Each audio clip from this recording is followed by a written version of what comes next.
Bilbeyim. Bilişimce seni ortada yok. Salih, 10 saat murun жоғалыптыр эле. Senin ağrın var mı bu işte niye? Yok bu. Bu işin ardında biri var. Anık.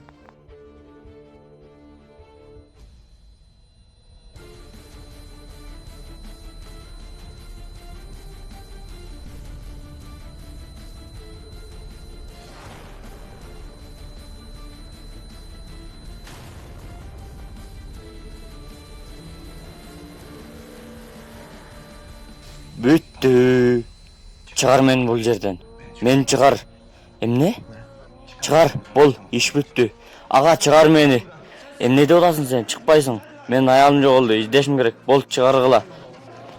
Yok senin ayağıma. Uktun mu? Selim. Silo. Men çıkar kıla. Bol tez. Ne oltak bu yerde? Ata geldiniz mi? Bana jardan berin. Men çıkarın. Sana izleşim gerek.